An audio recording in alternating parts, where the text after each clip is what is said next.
Hello, what's going on, everybody? This is the Filsinger Games Character Spotlight with Mike and Broc. I'm Mike. And I'm Broc. And as you can see, we've got several guests with us tonight.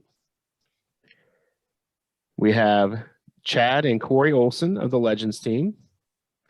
And Michael, is it Bratta? Is that how you pronounce it? Yeah, correct. Michael Bratta making his debut on the show. Thank you for joining us, guys. Thanks for having us. Great to be here. Yeah, Awesome. Pleasure to be here.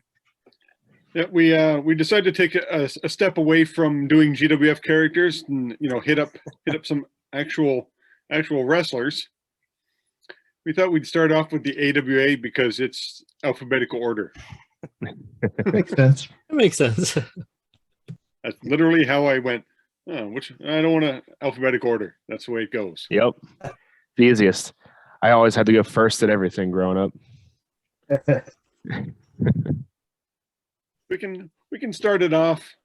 Now I know because we got Chad on the show, so we might have to put a disclaimer for language at some point.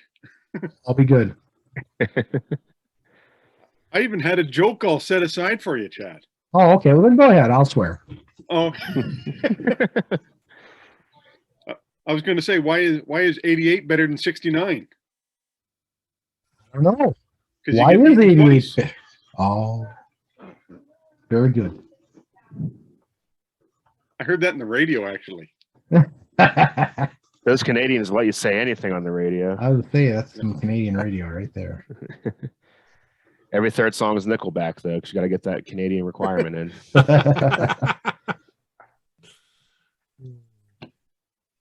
So, we'll skip the weather stuff because, I don't want to confuse you guys if I throw in like it was 21 degrees here and confuse you all. Yeah. But, so the Olson brothers, what got you guys into the AWA? Because you seem to be huge fans of it. Well, when I started watching wrestling, it was the only thing on. We didn't have WWF. It was pre-expansion. So in June of 1984, and I had seen wrestling before that. The AWA used to be on Sunday afternoons, and I'd go over to my great-grandpa's house, and he'd have it on. But at some point then, it moved to like 10 o'clock on Sunday night, and my friend Troy, his mom was a school librarian, so she would tape it for us every week in the high school library. So, and she no longer works there, so we don't have to worry about any repercussions. But the first episode that I really remember seeing was in June of 1984. There was Battle Royal, and Jerry Blackwell was in it, and they brought in Dusty Rhodes, and the Fabulous Ones were in there. And Jerry Blackwell was one of Sheik Adnan Casey's men for many years up until that point. And his other mercenaries, Bruce Brody and, or I should say King Kong Brody in the AWA, and Abdullah the Butcher, turned on him and attacked him and bloodied him all up after he'd won the Battle Royal. So Dusty Rhodes and the Fabulous Ones and a very young Kurt Hennig came running back out to make the save. But it's like Abdullah and especially Brody were just like sharks circling the ring. Brody had broken off a piece of the step.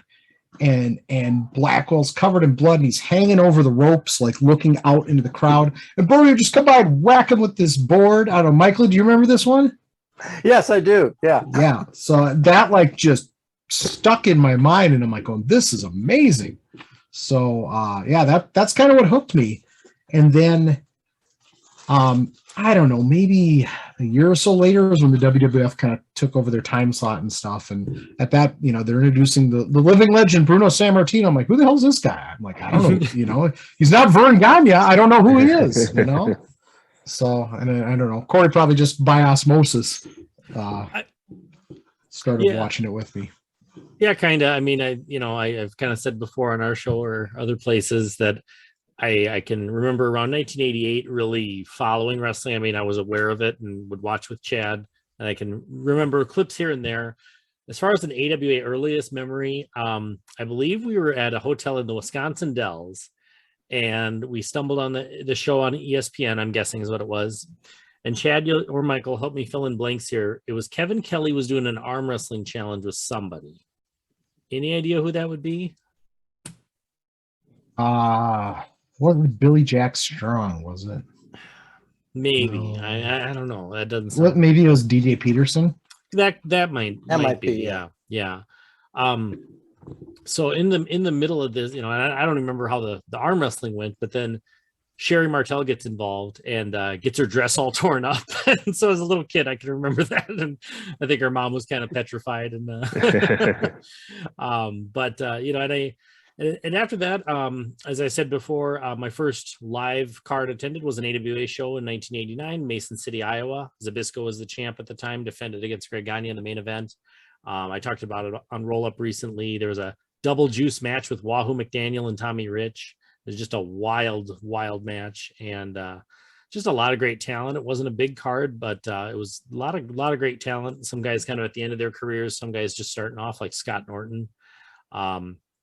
So I was always just aware of it, and then as I started following, WWF and NWA too, I mean, to me, these guys in the AWA were just as big of stars as Hogan and Flair and Sting and all those guys. I was excited for the Trooper and the Yukon Lumberjacks and guys like that. I got into them just as much as the guys on the bigger channels and in the bigger arenas. So, what about you, Mike? I go back a few more years, about early 70s. My earliest memory of wrestling is being in my grandfather's house in Berwyn, Illinois. So go ahead, you guys can do your Spenguli. And I was maybe about 4 or 5. And I just remember this black and white television, and my grandfather was sitting talking to my father, and I just saw some masked wrestler in the ring and some other guy, and I don't know what promotion it was or what. I was just fascinated with it. And I told my dad, I was like, could we watch that? Where can we see that? So he looked it up, and then on Wednesday nights we would I think he came on like 9 o'clock, and we'd be like at a neighbor's house across the alley, and I'd keep asking my dad, I was like, is it time yet? Is it time to go yet? He's like, no, and then finally say, okay, we'll go over, and we watch. And it was, I believe, WWA, which was the Bruisers promotion.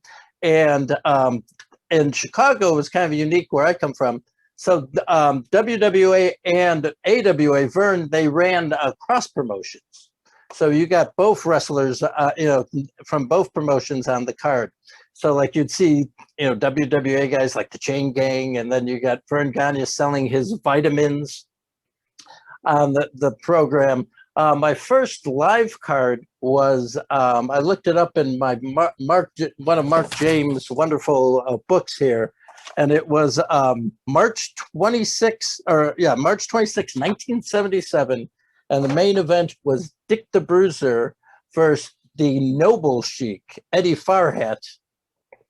And the match didn't last very long. I think the pre-match was almost as long or a little longer than the actual match itself. They did the whole thing, put the prayer rug out, and Eddie Creechman was his manager, and he's like, "They will not, the Sheik will not wrestle until there is quiet." Well, of course, the fans are popping, and he's trying to do the Allah, and then Bruiser comes out, the crowd goes crazy, and I was just hooked.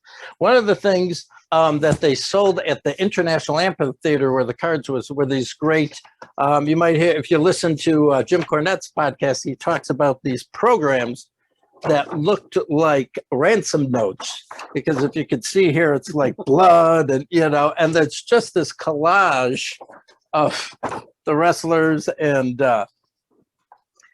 it was just great, and it was different than anything else. And then they had the little card on there of who wrestled, and I was just, like I said, hooked. And years later, I knew I was too small to be a wrestler. So I looked, there was the Steel Domain opened in my neighborhood in 1999, and Chad and Cory are nodding their head. Yep. And so I went in there and I enrolled to be a manager. And then because in indie promotions, as Mike will know, that, they don't really, the promoters only got X amount of dollars, so he's not going to hire managers. So then they told me, oh, you should be a referee. So I did a lot of refereeing and managing. So I was just, like I said, I've been hooked ever since, because I teach theater. I'm a theater major, and I teach theater. So, that's what is wrestling, but, just the amplified theater. Yeah, I got into the AWA in Canada, our television shows, we got WAF, but that was on Saturday mornings. And AWA was on TSN on Saturday afternoons. So I'd watch WAF, and then I'd watch AWA, and then later on Saturday, we'd get NWA out of Vancouver, one of their smaller promotions, ran by Sergeant Al Tomko. Yeah. We had like Jake Roberts and Hawk and all those guys out there at one point. But I remember seeing the Road Warriors. That's where I first got introduced to the Road Warriors. And I remember tuning in one time and they said, "Oh, this match just happened." And it was Jumbo Tsuruta and Rick Martel, and Martel winning the world title. Because, you know, there weren't really pay-per-views back then. So when they filmed a title match, they would film it, they would a special match, and they'd show it on television for you. And that's how I remember the AWA.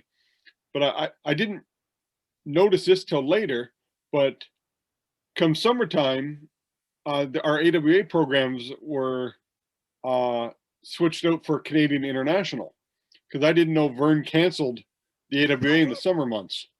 Mm-hmm. And so that's when Gino Brito and Andre, they had their promotion, Canadian International, out of Quebec. So all the AWA wrestlers would come up to Quebec and feud. And I remember because they used to do invasion angles where the AWA wrestlers used to feud the Canadian International wrestlers.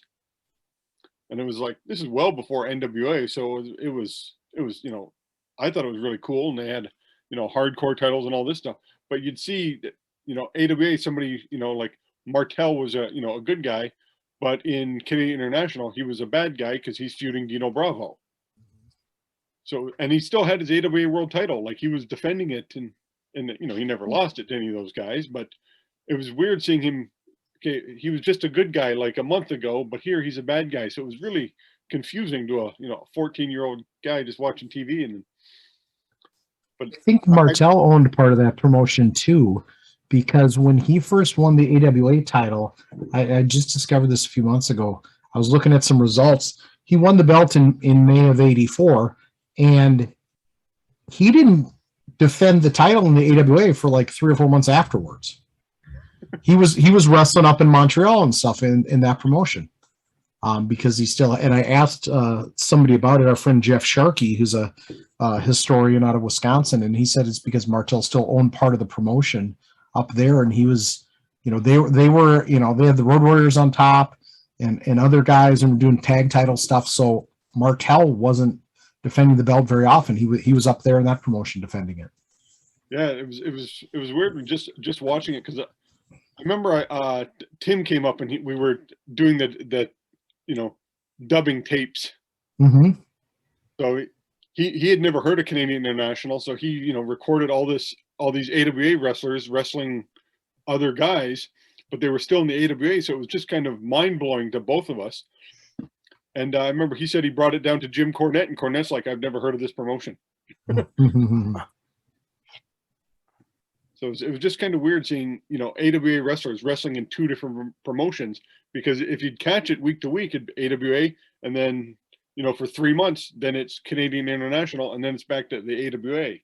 So it was really odd watching how, you know, and I didn't know the AWA just stopped, like promotion just, I'm not running for 3 months. But Minnesota summers are pretty short, so Yeah. Vern liked to take those off. And, you know, Sam Muchtek did the same thing with the St. Louis promotion because he wanted to watch the Cardinals play. So he'd show tapes from like Florida or Georgia in the summers, other promotions, and then, you know, he'd bring some of those guys in the fall, so it kind of hyped up the guys that were coming in. Vern just liked his vacations, I think. So Yeah, that's what I've heard. what about you, Brock? You any AWA memories for a young guy like yourself? I just remember the Kurt Hennig roll of quarters scenario. That was my big first AWA memory as a kid. I remember that, and it made the news and everything, and it was great. And I still watch that clip, like just the chaos in the crowd that ensued from that angle was amazing. It was so hot. But yeah, being younger, I missed a lot of the AWA stuff, unfortunately. One of the first angles I remember is when Bobby Heenan became the manager to Stevens and Bockwinkel. They had just lost the title. And so then he's like, I'm going to be the manager now. I'm the brain, and I'm going to, control these guys' careers and make sure they get a fair shot. And they wrestled the High Flyers, Greg Gagne and Jim Brunzell, on TV. And that was kind of rare for AWA television back then. You only got enhancement matches, and every once in a while would you get names going against each other. And Stevens and Bockwinkel start to take apart Greg. They throw I think Jim out of the ring, and they're just starting to work on Greg and really kind of beat on him. And the announcer Roger Kent was great at the time. He's, "Oh, come on, we got to get somebody in here." He had all these great actually knocked him in the middle of next week. And Larry Henning, who was a heel at the time, comes out and he rolls in, and you're like, he's going to come and start beating on these guys.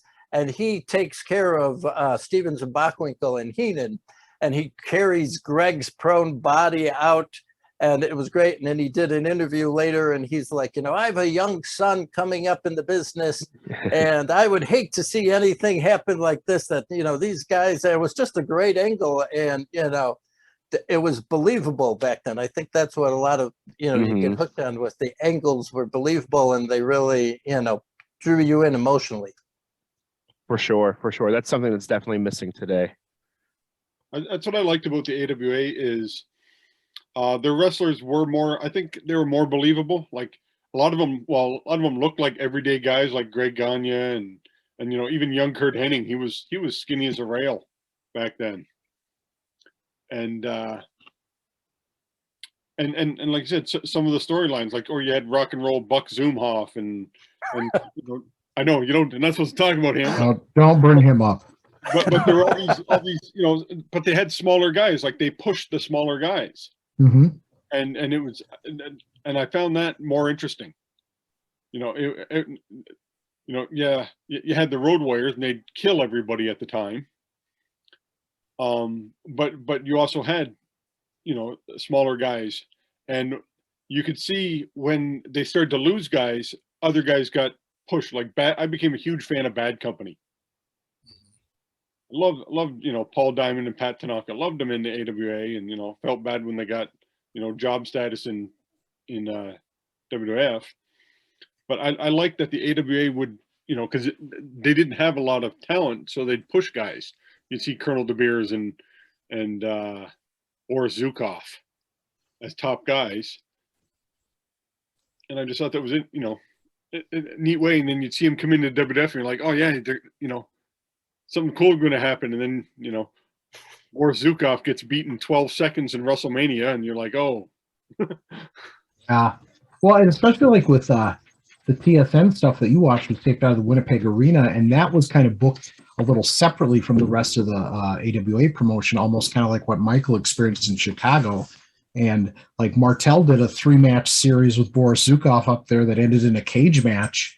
And that's not like that was a feud in anywhere else, in the AWA in the United States. So they would do some special stuff, because I think it was Blackjack Lanza and Nick Bockwinkel actually booked the Winnipeg part of the territory, whereas Bockwinkel and the Gagnes booked the rest of it. And yeah, I mean, Michael, growing up in Chicago, had such a cool opportunity to see that kind of mixing of talent with the AWA and the WWA. And but they usually acknowledge the AWA titles in Chicago, right, Michael? Correct. Yes. Yeah. You never saw a WWA title defended. It was always the AWA, the Tag Team Championship, or the World Championship. But they just had the WWA guys there. You'd see Wilbur Schneider, Spike Huber, like Sailor Art Thomas. Mm-hmm. Yeah, that you had them mixed in the card, but yeah, it was always just AWA titles. Mm-hmm. But I have a lot of that AWA on TSN stuff from Winnipeg Arena. There's quite a bit of it on YouTube too, Mike, that you can check out. It's pretty cool stuff. I somehow missed the football match. Broc was telling me about it last week, so I'm gonna have to look up where you got to get a football into a hockey net. Yep. Yeah, you weren't He didn't missing miss much. He didn't miss much. No. It was a spectacle, I now though. want to see. I want football match rules for the game, though. I've been bugging Chad about this for a little while. Oh, Chad muted himself. Sorry. That'll be in the Big Ringside Companion Volume 3. Okay. To be named later. And it'll be on a scaffold. Right. Yeah. A scaffold football match. Now that would be awesome. Then I'm behind it. That's a selling point for that one.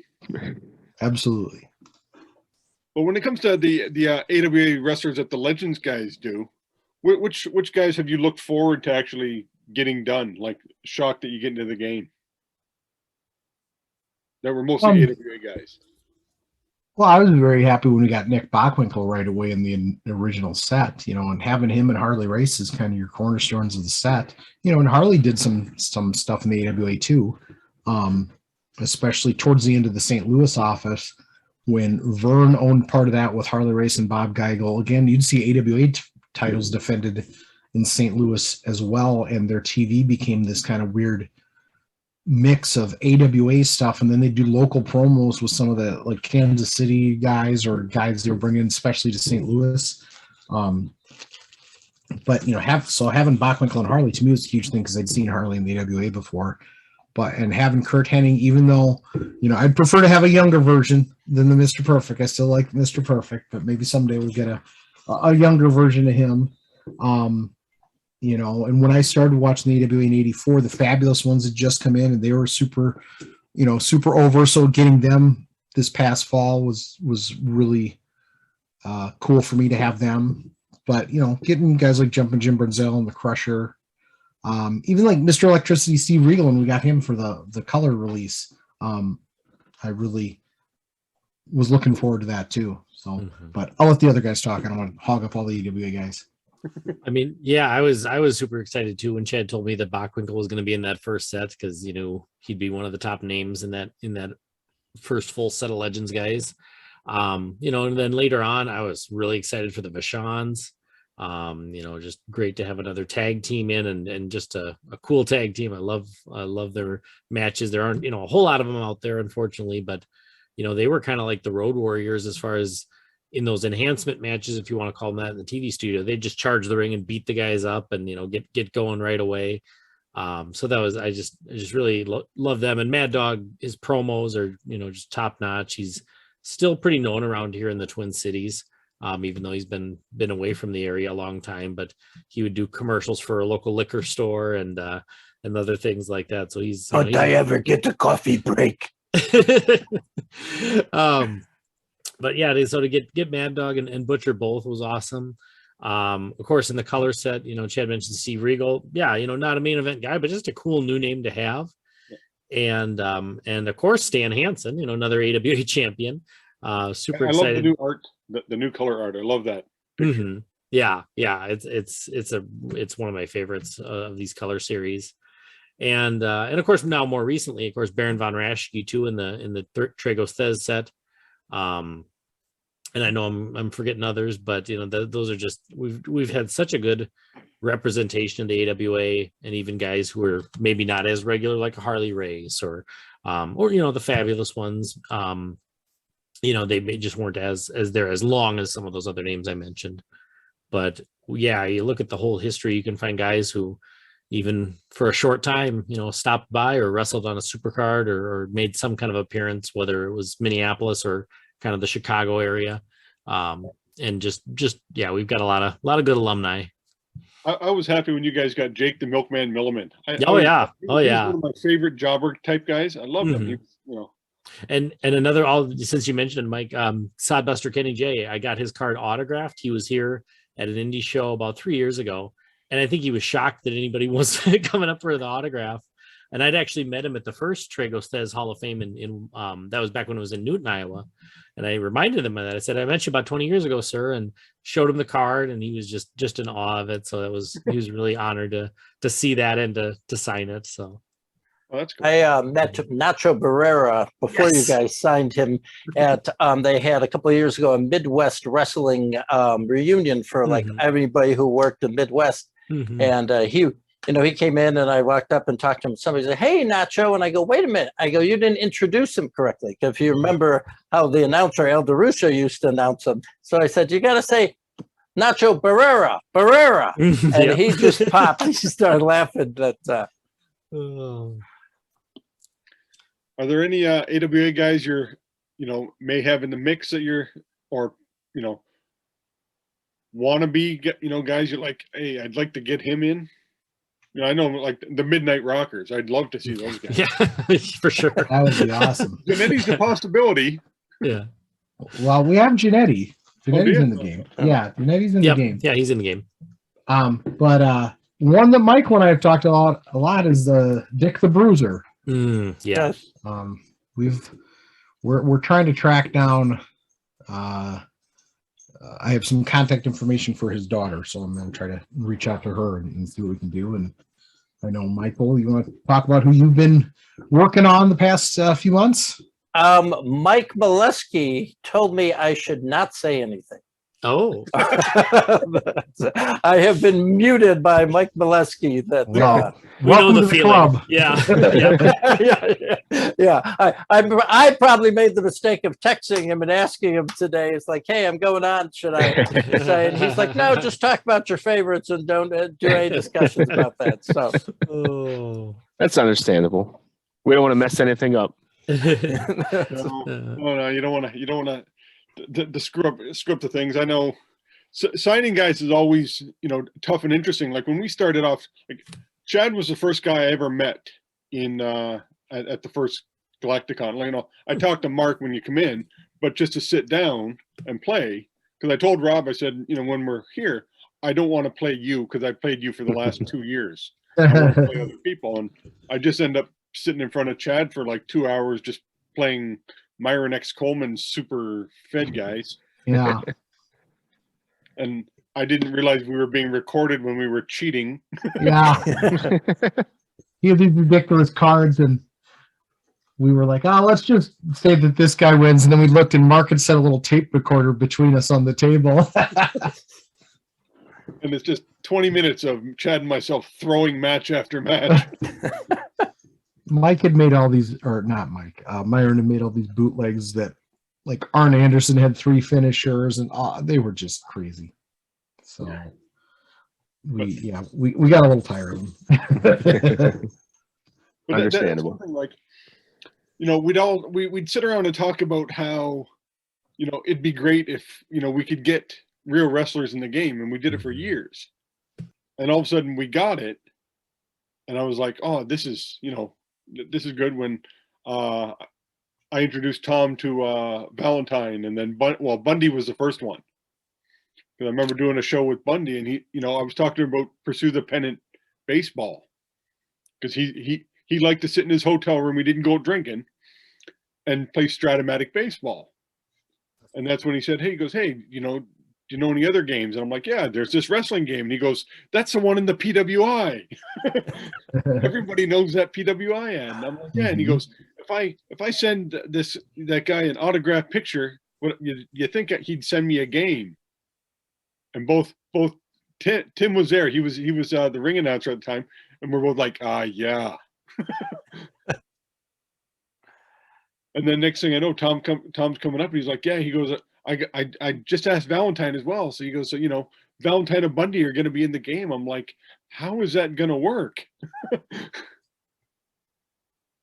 I just found it so weird that you had 2 random pro wrestlers in the game, but I never saw that far down the road where we'd be getting literally hundreds. Mm-hmm. Right. Agreed. Yeah. And Chad, yourself, you said you can count some of these guys now as friends. Mm-hmm. I never would have thought that. Like, I became good friends with Bundy. Right. Yeah. I never would have thought that in that, a million years that, I'd be having conversations with these guys. I know. It's amazing. Yeah. I was talking about Jerry Briscoe being on the first wrestling tape I ever rented on that Lord of the Rings thing in the match with Starcade. And I'm like, here I am. Talk to him. We harass each other about college football and all sorts of stuff, So it's just amazing or us what, 30 some years later, having these conversations and still being in touch, you know, when Mike and I sat at a table together, you know, fixing matches. Creative booking, as I like to refer to There it. you go. Yes. Well, and Mike, do you remember too how, you know, that's when we discovered the differences between the choice charts? Yeah. You and I were playing a match and I rolled, you know, choice G and I'm like, out of the ring. You're like, death jump. I'm like, no, it's out of the ring. You're like, no, it's death jump. And we compared charts like, what the heck? And we showed it to Tom and he's like, oh yeah, I changed that. And just walked like totally no-sold, totally nonchalant, just walked by. It's like, huh. Because I also noticed that I think I was wrestling Tim and he had an early, or Mark, and they had an early Octagon card. Yeah. Death jump on level 1. Wow.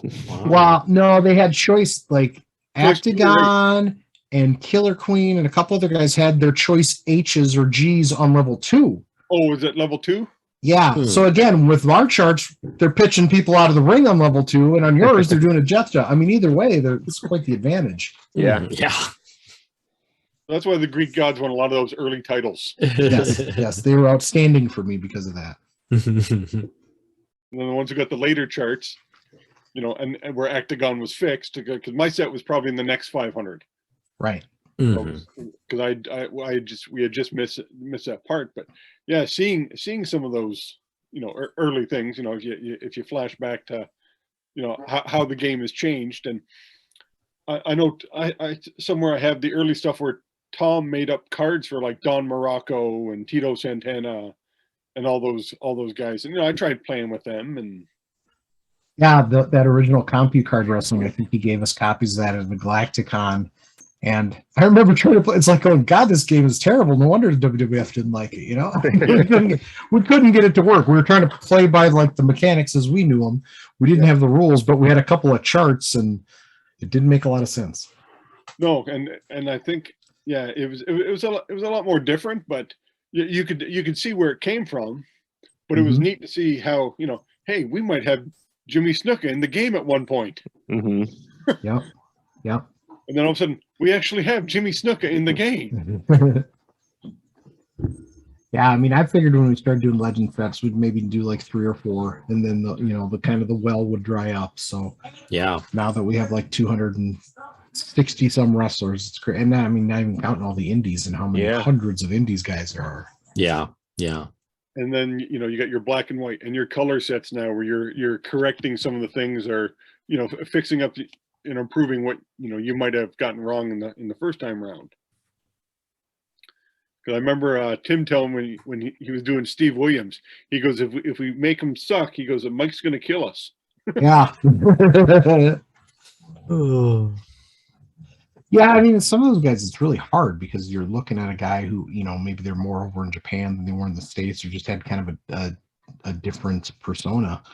You know, and Williams was such a killer in All Japan. And I mean, he was big in the States, but I would say he was probably more pushed in Japan, you know. Oh yeah. That's what I was wondering, when you guys do stuff like that, you know, say you have an AWA guy like say the Road Warriors, you know, would you make an AWA Road Warrior and then a WCW Road Warrior or a WWF Road Warrior? Or no, I mean, especially the Road Warriors, I feel like they're more similar with WCW and WWF. Like those personas are more similar, so those are definitely modeled after them. The ones we have are not representative of AWA because they're not, you know, they didn't do the Doomsday device then, you know. They just more use, like, one guy would hold a guy and flying clothesline, or sometimes they'd do a bear hug and pick him up and stuff like that. You know, I don't know, Michael, are the other guys that you think like aren't really representative of the AWA as much as, you know, other personas down the line? No, I think you guys pretty nailed, you know, most of the ones that are in the AWA, and it's even, but there are ones like Cory talked about, guys who come in, you know, like short term. I think they're even because it's their overall, you know, careers like Pampero Firpo or Ivan Koloff, you know, guys like that, and Pepper Gomez, who now you guys kind of corrected. Or you make a Jimmy Snuka card where he jumps off the second turnbuckle.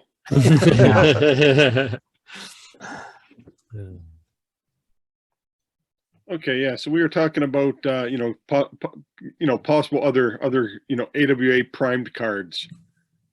Like say a Nord the Barbarian or something like that. AWA where he's a little more. He was a little more on top. Mm-hmm. Well, in the new ringside companion, we put in that hometown advantage rule, and certainly you could probably use that for, an entire territory if you wanted to kind of boost the strength of some guys if you feel like they weren't performing at the correct level. That might be one way to kind of jump up their stats a bit too. I guess the other guy we've done, more of an AWA themed one is the Jim Brunzell card that was a promoter prime because he was also in an 80s version with his tag team with B. Brian Blair.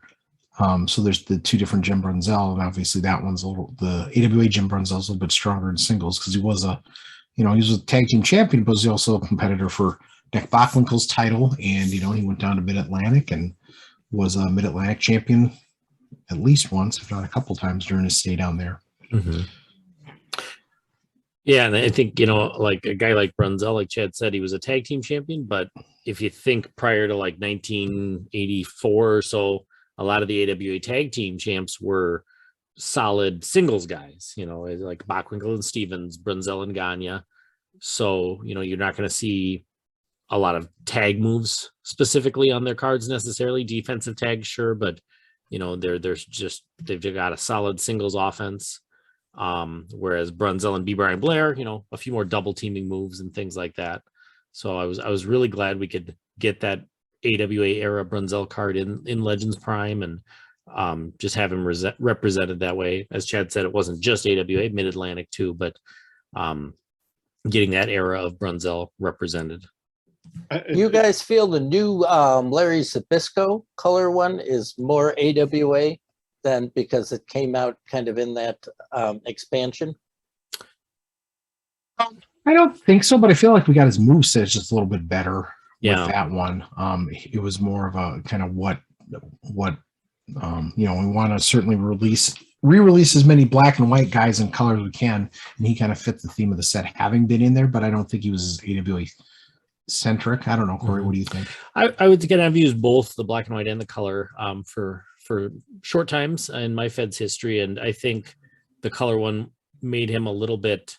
He's still very competitive, but I think his original black and white card was maybe a little bit too tough, especially level 2 offense. He had a strong level 2 offense, and he was kind of a guy where, in my opinion, I thought that might be a little bit too much for him. So I think we did a good job of weakening that offense, but then I think we bumped up the pile driver to a +2, if I remember correctly. And so I think that worked out well.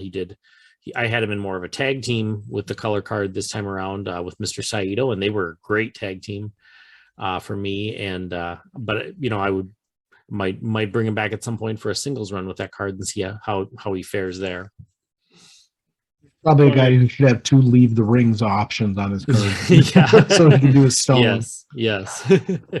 Sure. You're just talking about, we were just talking about guys, and I remember I was watching AWA at my cousin's house, and I was big into amateur wrestling, and there was a enhancement talent named Judo Jim. He used to always be in the AWA cards. Okay. And my cousin was in judo. He'd be all for it. And I remember one time him and Brad Reagans fought, and Reagans just killed him. He's like, this shouldn't be happening. He's a black belt. I don't even know what happened to that guy. I just remember Judo Jim. I saw him wrestle about 3 times. That's what he was known as. He came in the gi and had a black belt. I think AWA had some of the best enhancement talent. Mike mentioned Nacho Barrera, and I've gotten to know him too through Facebook and signing him. What a great guy. But even guys we don't have in the game, Bun Boy Barton has become one of my favorits. Or Rooster Griffin. Griffin, yeah. I remember him, or Jimmy Doo. Or the was it Jim Mitchell, the Iron Duke? Oh yeah, yeah. He was the jobber and a referee, and he had some kind of birth defect where he didn't have all his fingers on his hands. So he wrestled when he wrestled, he wore this black glove thing over his hand. And I don't remember, did he wear that when he reffed too? No. He didn't have that when he reffed, yeah. Because then you could see what he was. I think it was just his pinky and his thumb, and the other fingers were like misformed or didn't fully form. Right. Yeah, so it was kind of like he didn't use it as a weapon, but it kind of looked like an Iron Mike Sharp thing, but it went over his whole hand. Cool. So it was kind of interesting. I think I vaguely remember that. Yeah. But you'd see guys like refereeing matches too. Even like Kurt Hennig, you'd see him still reffing in like 83, 84, or who else? What's his name? Steve Olskanowski. Cosgrove. They had the Sheik. Early he was reffing. Yep. And Buddy Rose was referee Paul Pershman when Nick Bockwinkel beat Vern Gagne for the belt. And you see old matches with Doug Summers as refs. And I think Vern just thought the best place for the guys to learn, was during, not sitting at ringside, but being an active participant in the match, aside from their training. So he'd have them ref. There was a lot of guys you'd see. Yeah. Even in the later years, Jerry Sags of the Nasty Boys. Yeah. He kind of stands out as a ref.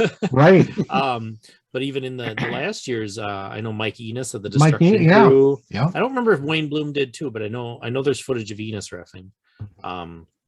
So yeah, a lot of those, that was a long tradition the AWA had with their trainees. Kind of funny. I didn't pay much attention to referees at that point. So they were probably there, and I just never clicked in. Sure. Well, they did their job well then. If you didn't pay attention, right. They're supposed to, they're supposed to fade into the background and only be there if necessary. Well, you only notice it now because you're watching old footage. Like, hey, it's Kurt Hennig is right. That at the time you didn't really notice, but some of those guys might wrestle early on the show and then ref a main event. Oh yeah, or you'd watch an old interview and they say something, you're like, I don't think you can say that anymore. Right. Yep. So it's kind of funny with the AWA, and it's it hasn't been around in 25 years, almost 30. I mean, it was 1990. Yeah, and people are still talking about it, and like it's something that they miss. Like WCW only folded 15 years ago or something like that. But AWA's double that, and people are still hey, you miss the AWA. My wife, I talked about getting a belt, and I said, if I do, I want to get an AWA world title. Yeah, that's the only title I'm interested in getting is the inmate one. The inmate one.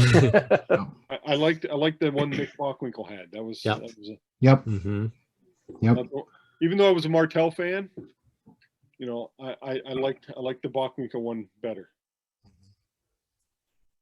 Well, and if you want to see the AWA tag team titles, they are on display at the Tragelstead's Hall of Fame in Waterloo, Iowa. I've had the opportunity to pose with them many times. Yep. So the older ones or the ones the Road Warriors had? The ones the Road Warriors had and the Rockers and Bad Company. Yep, the ones that say American Wrestling Alliance. Yeah.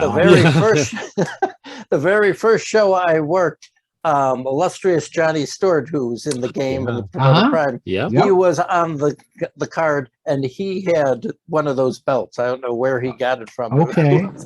Cool. But last summer at the Hall of Fame, right, Cory? Yeah. Dave Milliken had. Were they the originals or? I think it predated that belt. It was. I'm pretty sure I've seen like Bach and Stevens wear that one. Yeah, I think they're the original AWA tag belts. Okay, and I don't. Yeah, so I don't know how long. But I guess what I meant was it the original or had he made a replica? I thought it was the original. I thought I don't know. Remember how Did he get it from Road Warrior Animal maybe or something? Maybe that sounds familiar. Because they were the belts like the Road Warriors had when they won the belts, and then they switched over to the modern ones. So Cory and I got to have our pictures taken with Dave Milliken's AWA, those ones that you're talking about, Michael. And that was pretty cool. Yeah, that was awesome. But Mike, what you were kind of saying about, the legacy or the long-lasting legacy of the AWA, I mean, just here in the Twin Cities again, in their birthplace, people still talk about them. And I mean, even people who maybe didn't see them actively. You know, they just they know the names like Baron von Raschke, Mad Dog Vachon.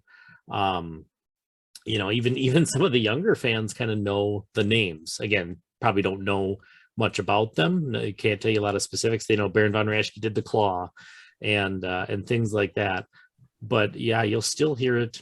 You'll still hear a lot of talk about it today. And there's a lot of indies around here, and a lot of them really try to, you know, make connections to that AWA history and then the in whatever way they can. You know, they'll bring in AWA legends for an appearance, or just try to somehow pay homage to the AWA in their presentation or their lineage. And it's really it's a long lasting legacy.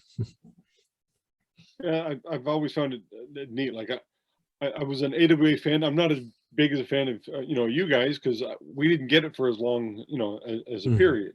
Mm-hmm. And what we did get, as Chad pointed out, was something completely different than what you guys got. So Mm-hmm. you know, you had different bookings and different TV shows for the same promotion. Mm-hmm. So you know, you had totally different, you know, almost it was. You know, it was Raw and SmackDown almost, like the way guys were treated differently. Sure. Right. And Chad or Michael, correct me if I'm wrong. I mean, I think Vern kind of did that with some of the cities, like on the West Coast, like San Francisco. He'd kind of do things, have like Ray Stevens and Pat Patterson as faces, where Stevens maybe wasn't in the Midwest, depending on the time frame.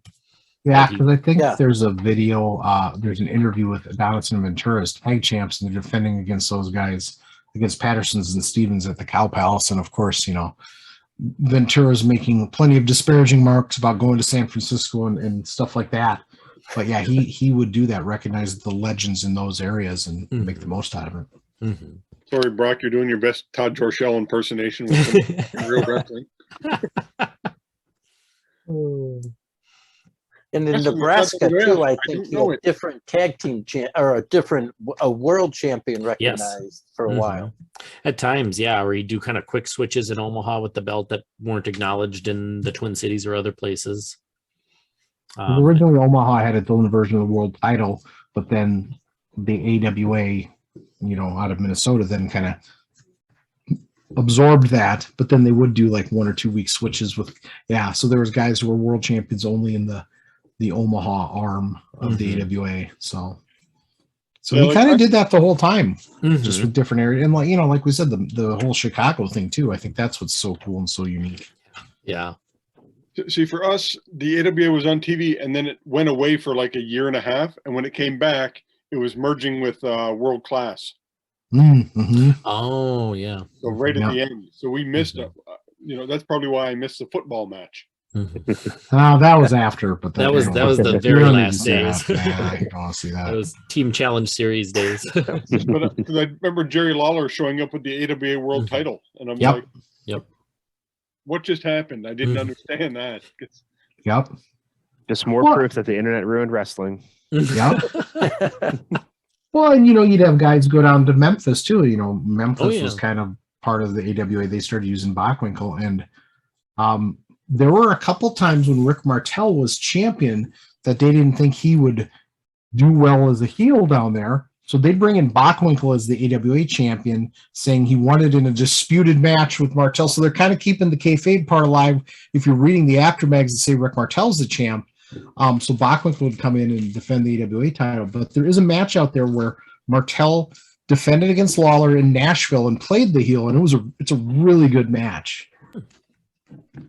Awesome. Yeah, because I remember growing up, I always wanted to see, you know, Flair Martel, AWA versus NWA. So pumped to see that. But, you know, trying to get that back then, you know, you couldn't find it on any tapes anywhere. Right. You know, now it's on YouTube. I was bugging you about it because you're like, you gave the anyway. I'm like, no. I remember seeing a match, maybe like 79, 70, or 80 at the amphitheater and they brought in Jerry Lawler, and it was like his first time. And he wrestled the opening match against Mr. Electricity, Steve Regal. Okay, cool. Yeah. And he was playing the heel. Oh, cool. Lawler, so yeah. Okay. Did the Moondogs ever wrestle AWA? I'm trying to think. No. No. Nope.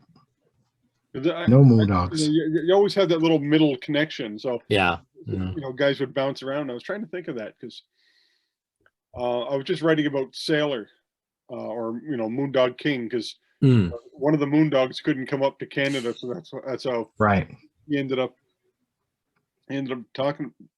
But I talked about how and I asked him how he beat up Billy Robinson.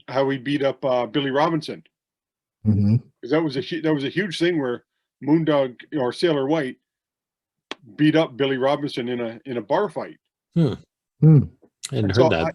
I remember I asked him, and it was big. You can people talked about it for years. So I asked him, I'm like, how did that happen? And he goes, let me tell you. He goes, Billy was a dick.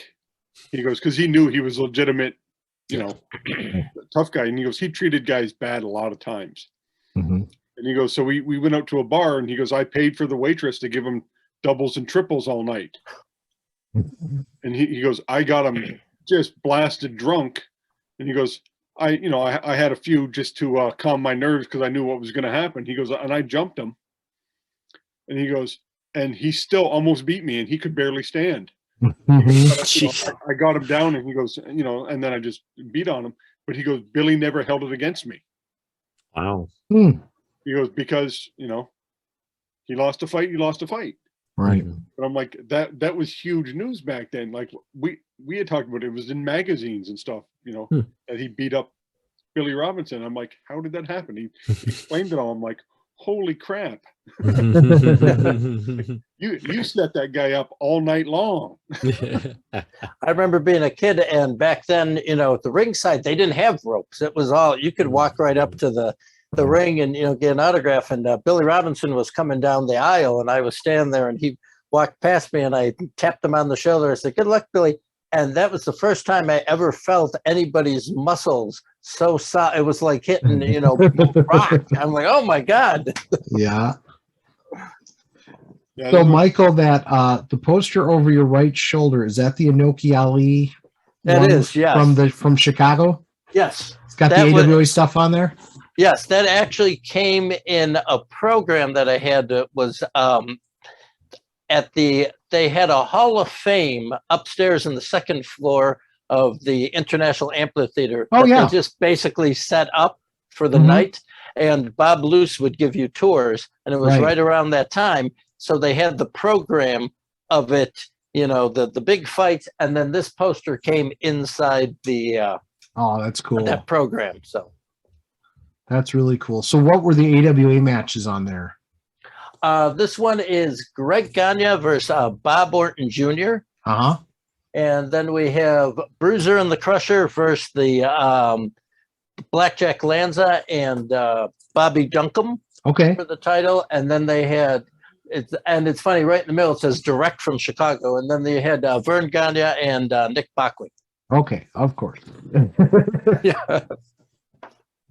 So did you go to that show? I did not, no. Okay. Yeah, I don't know what's the year on June 76, right? Yeah. Yeah. It says Friday, June 25th. Okay. 7. Yeah, no, I did not go to that one. Were your first wrestling shows like a live wrestling show? Was that all AWA guys? Yes. Well, it was the AWA, WWA. So the Bruiser, like you said, it was Bruiser's promotion, worked with Bob Luce in Chicago. So they had a mix of, but like I said, they always defended the AWA titles. And it was, the amphitheater was old and seedy, and it was one of those, like, it's mid-70s, so you could smoke back then. So like by the end of the ring, there was this cloud of dust by the end of the match. And, it was just the ring with these big spotlights over it. And, when the matches started, boom, they turned the house lights down. And that was all, the ring was illuminated by just these big floodlights. That's cool. That's awesome. Especially with the smoke, that would have been great pictures. Like have the haze over top. My first show was actually WWF, because by then AWA had kind of lost their TV in our area. But the first show I ever went to was when the Hogan-Orndorff feud started. So in '86 at the Met Center in Minneapolis. but I saw 5 AWA shows live. One in a junior high in Albert Lee, Minnesota, and then we saw 2 in Mason City, Iowa, at the North Iowa Ice Rink, and then we went to. They started running the TV tapings at the end of the ESPN contract out of Rochester, Minnesota, and I went up to 2 of those. The last one I took Cory with, so Cory and I were at the last AWA ESPN show, and it was pretty sparse crowd. I remember them imploring people to come down and sit close to the ring and stuff. Yes. And the card before we got there like 10 minutes before the show started. We had ringside seats, front row seats, and then the one with where Cory and I went, I don't know, we were like 3rd row, maybe 4th. Oh no, when I went, we were front row too. Oh, we were? Yeah. Oh, okay. Yeah, because that was a huge deal to me. Yeah. The only front row I ever got to sit at, as I was telling Broc last week, was a steel cage match between Sweet Daddy Siki and Ricky Johnson. Oh, cool. And that's when I discovered wrestling wasn't on the up and up. Ricky Johnson comes off with a double axe handle to Sweet Daddy, misses him that I can see by like good 8 inches, and Sweet Daddy sells it. Boom, and takes the bump, and it was just like somebody punched you in the gut. But the worst part is, years and years later, I run into Ricky Johnson in a locker room. And so I tell him that story, and he's dying of laughter. And then he's like, hold on. He takes out his phone, and he's like, hey, Sweet Daddy. He goes, you got to listen to this. Sweet Daddy, and makes me tell him the story. And they're both laughing at me. But then the other one, I got to see the Sheik, the original Sheik. He wrestled in our town. And I can't remember who he was fighting. I think Crazy Chris Colt. Oh, cool. Wow. And I remember because he was throwing fireballs into the crowd. Wow. Like the Sheik, just over our heads. But it's nothing but kids. Right. And we're all scattering, chairs are going flying. So, Michael, were you at the amphitheater the night that somebody pulled a gun on and fired shots at Heenan? I was not. That was before my time. I think that was early 70s. So I watched it a lot on TV, but I was not allowed to go until like I was 11 years old or so. 10, 11 years old. My parents would let me go. I don't know. They, for whatever reason then, because I'd ask all the time, could we go? Could we go? And they're like, no. And then finally one time when my dad said, okay, yeah, we could, we can go. And that, like I said, it was the Sheik and Dick the Bruiser. There was another match I was just dying to see. And my dad had bought the tickets and everything. It was Ernie Ladd versus Dick the Bruiser. And unfortunately, my dad had a heart attack. And so he was in the hospital weeks, before that. And then we couldn't go. And my mom couldn't find anybody that wanted to take me. So that's one regret that I never got to see Bruiser and the big cat Ernie Ladd. Oh, that would have been awesome. Yeah. Yeah, it was still a little rough, the amphitheater when we went, back then. Yeah. Even it was late 70s, but still, it was not as bad as, like you said, the shoot, the gunshots. But they may have been wise for not taking you when they're they knew what they were doing. The wrestlers. People getting shot at. I thought wrestling down in Puerto Rico might have been bad, but getting shot at. Yeah. It was Heenan and Bachman were in the ring, and somebody fired off a couple shots at Heenan. Yeah, I worked in the 80s at a formal wear store, and Al Lerner, who was a ring announcer in Chicago and was a sports guy, he came in one time and he was telling us, because one of my friends was a wrestling guy, so he was telling us different stories, and he told us about the night that Murdoch got stabbed walking back from the ring. And he said, they just stuck him and pulled it, and he walked back and he was just bleeding, and they had to, make sure he didn't bleed out there in the locker room. Wow. So all you guys don't play GWF anymore, right? You're just all mainly Legends? Yeah. I'm just Legends right now, yeah. And I know, Cory, you got your world class one going. USWA. Yeah. Oh, sorry, USWA. Do you guys push any of your AWA guys more than others, or you just? Yeah, I try to. The Vachons, as I mentioned, with especially with their color card upgrades, they had a good run for me. And now I'm kind of doing Mad Dog as a singles. He's had kind of up and down, just kind of inconsistent. I just recently brought in the Baron for the first time, and he's kind of struggling a little bit. He's gotten some big wins, but then kind of lost some guys that I didn't expect to beat him.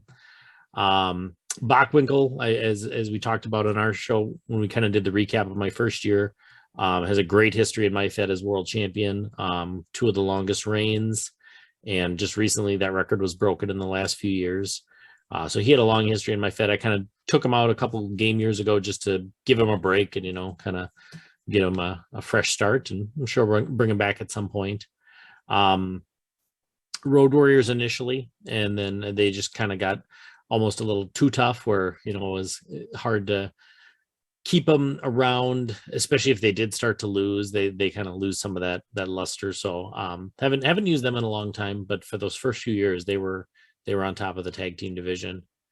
And I'm sure I could think of others. All the 3 enhancement guys, Jake Millman and Kenny J and Nacho Barrera are in my Fed, and Nacho actually had a good start in my Fed. He was had a little winning streak going there because he was wrestling some of the other enhancement guys, but he had a good little start. So in my Legends Fed, I don't wrestle it as often, but Bockwinkel was my champ, but he just lost it to Ted DiBiase.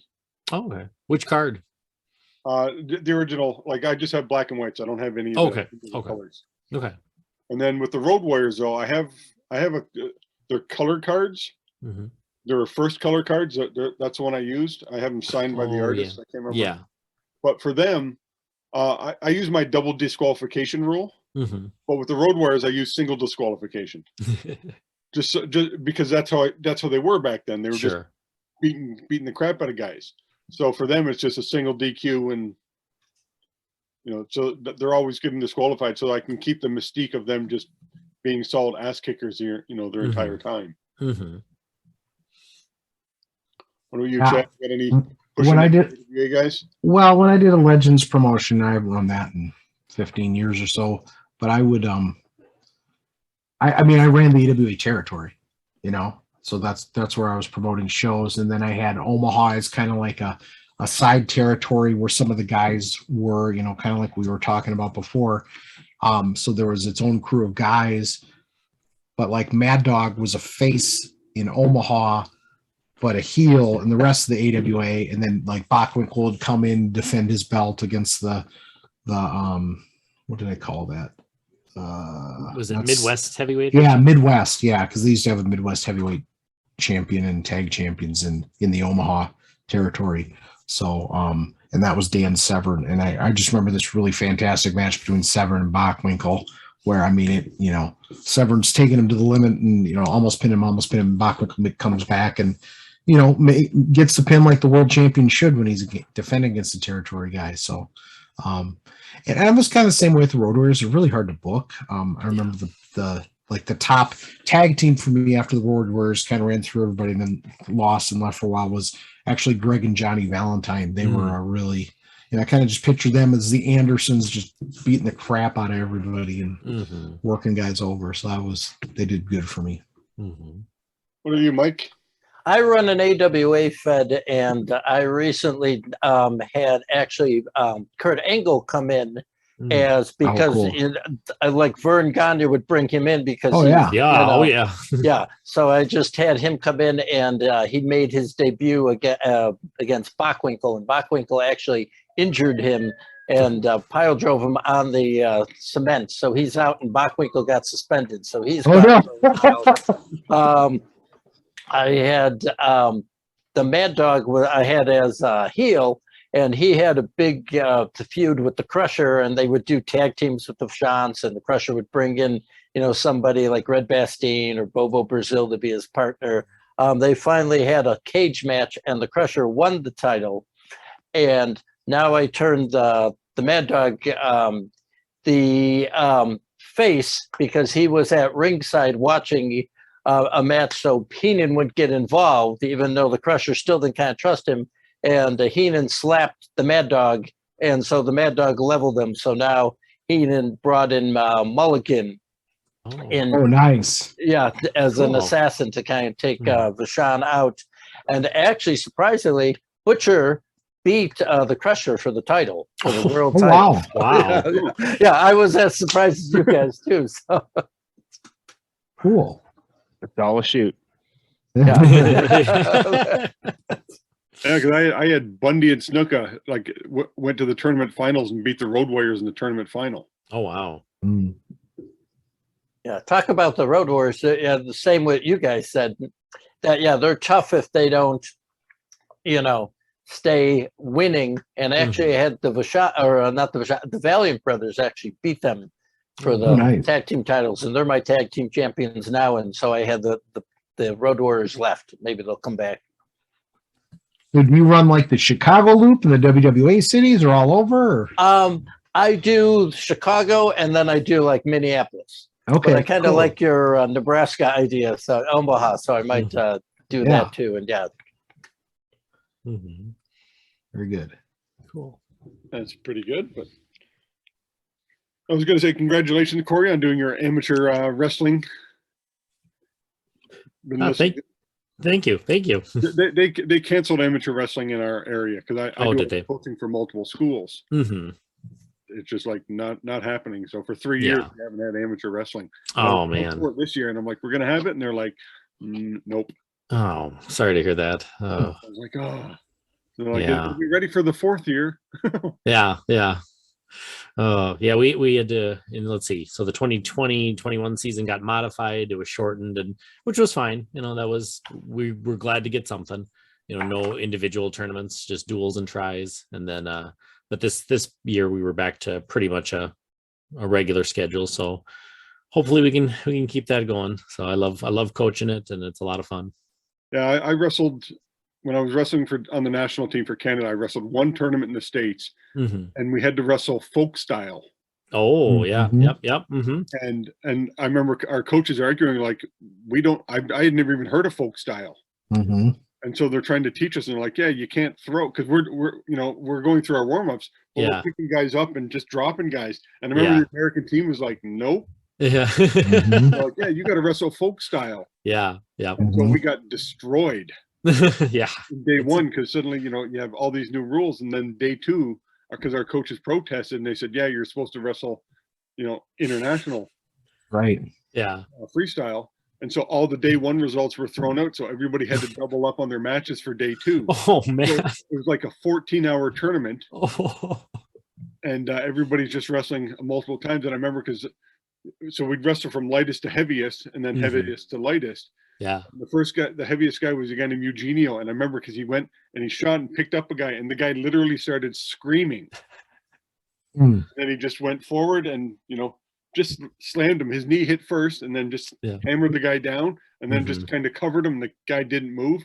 Yeah. And then as soon as we'd touch a guy, nope. And they literally lie on the ground, and you're trying to wrestle somebody. It was like watching Inoki versus Muhammad Ali. And that's what it was like. They got their feet up against you, and you're like, what? Yeah. So that was my only experience wrestling in the States, and it was just a complete cluster. But it was funny. But I mean, people don't realize that it's a completely different rules and style and everything. So do you guys still do that, folk? Yeah, we do. Yeah. Most, I think all states do, at least for high school teams, do folk style and collegiate. Yeah, and collegiate. Yep. Except the women's collegiate teams wrestle freestyle. Oh, I didn't know that. Yeah. And why do you guys do this? Just to be the only one again? I have no idea. Yeah, I don't know. I don't know. It's just how it is. Your imperial measurements? Oh. Yeah, I don't know. But yeah, this the guy that I coach with in our club, he's a referee, and he referees a lot of collegiate match, not like Division I, but a lot of the smaller schools, and he tends to referee a lot of women's collegiate meets, and those are all freestyle. Okay, well, we're gonna have to. We got the notice. We're left, so we'll do our quick shout outs. Do you have anything you'd like to plug? We're going to have a podcast, Uncharted Territory. Check it out. Yeah. Buy our shirts. Thank you. Yes. There you go. Thanks for having us on. Yeah, thanks for having us on, guys. Appreciate Yeah, it. And thanks. if you ever So, have another great. NGO episode, you could invite me. Oh, yeah. We can do that. We'll do that. I actually talked about the NGO on one of our episodes. Cool. Did We'll you have to have a Thank you. crossover. Probably not. All right. Thank you so much, guys. Thank you, Michael. Appreciate you guys all being here. Chad, Yeah. Cory, good to see you again. It's been Good a to while. see you. Yeah. Thanks. This is our This is longest great. episode. Yeah. Oh, very good. Awesome. Thanks for inviting us. Yeah. Thanks for everything, guys. This is great. All right. Take All care, right, guys. catch you later. Good night.